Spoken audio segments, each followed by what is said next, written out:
Hirya no hino mu gihugu haba hakomeje kugenda havuga impanuka zigiye zitandukanye, dore ko mw'ino minsi hano hari kugenda haba impanuka zigiye zitandukanye. Wowe kuno munsi tukaba tugiye kukugezaho amakuru twavuga ko atari meza akomeje kugenda avugwa hano y'impanuka. Wowe icyo tugusaba ni ugukanda subscribe hano kuri Hot News kugira ngo amakuru yacu ajya kugeraho neza gatanu kuri gatanu.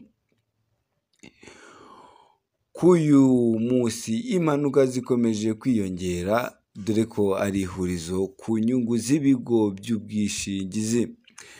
Banki nkuru y'u Rwanda BNR yagaragaje ko impanuka zo mu muhanda zikomeje kuba ikibazo kiremereye urwego rw'ubwishingizi, ku buryo ingano y'amafaranga yishyuzwa ajyanye n'impanuka yiyongereyeho 18 muri 2022.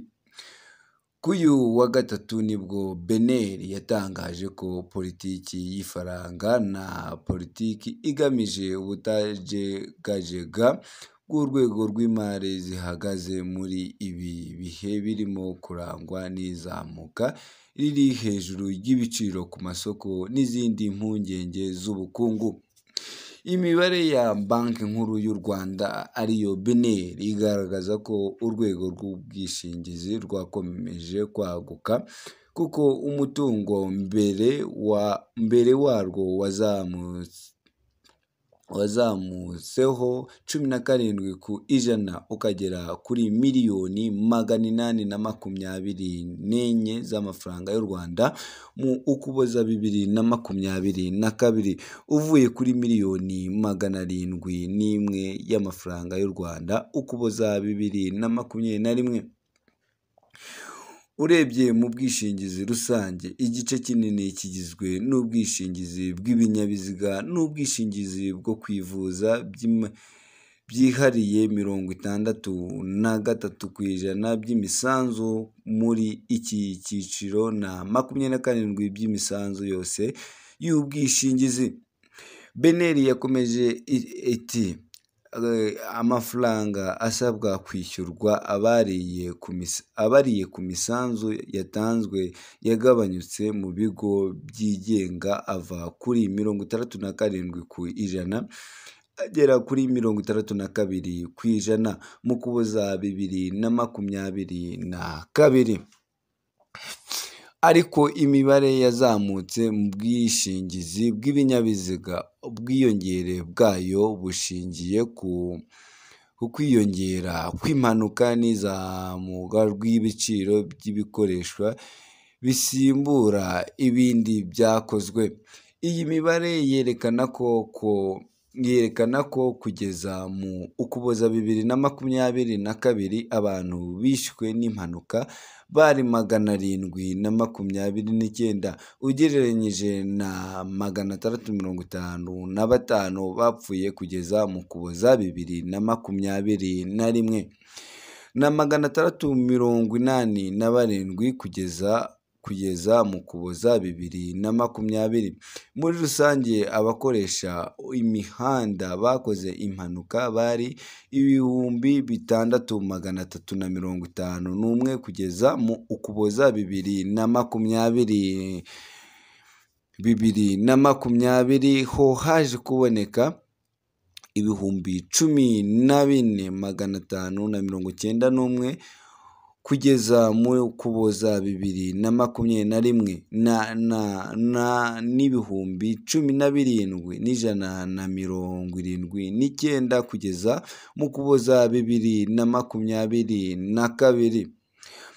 Aho hose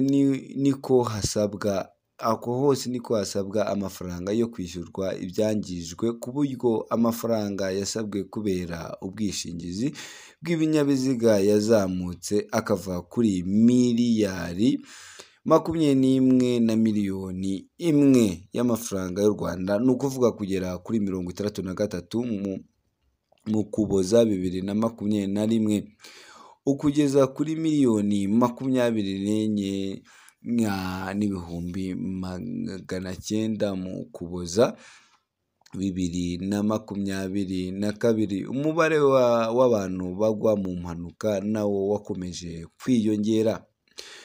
Guverineri wa Banki Nkuru y'Igihugu John Rwangombwa yagaragaje ko kuba impanuka zarakomeje kwiyongera ari imbogamizi ku nyungu y'uru rwego bishimangirwa na Guverineri wungirije wa BNR Soraya Hakuziyaremye wavuze ko impanuka za moto ziyongereye kurusha iz'imodoka. Mu binyabiziga byakoze impanuka muri icyo gihe moto zari 1683 kugeza mu Ukuboza 2020, 3693 kugeza mu Ukuboza 2021 na 4664 kugeza mu Ukuboza 2022. Hakuziyaremye yavuze ko ibigo by'ubwishingizi birimo gufata ingamba zigamije guhangana n'ibi bihombo, birimo kureba neza uko ikiguzi cy'ubwishingizi gishyirwaho n'amafaranga atangwa ku muntu wakoze impanuka. Yagize ati icyo barimo gukora ni ukugenzura neza ibyago umuntu aba afite byo gukora impanuka.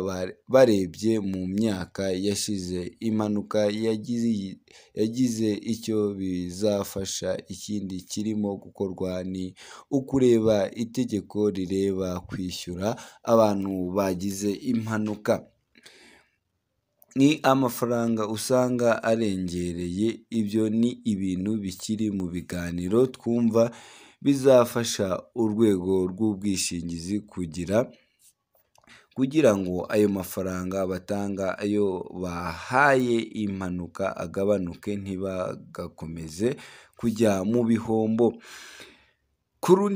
Ku rundi ruhande ngo usibye ibibazo biri mu bwishingizi bw'ibinyabiziga kubera amafaranga atangwa kubera biba byakoze impanuka, harimo n'ibindi bibazo bigiye bitandukanye nk'uko Guverineri wa banki wa BNR yagiye abitangaza. Dusoza amakuru yacu, reka tukwibutse wowe gukanda subscribe na like kugira ngo ibiganiro bya Hot News bigende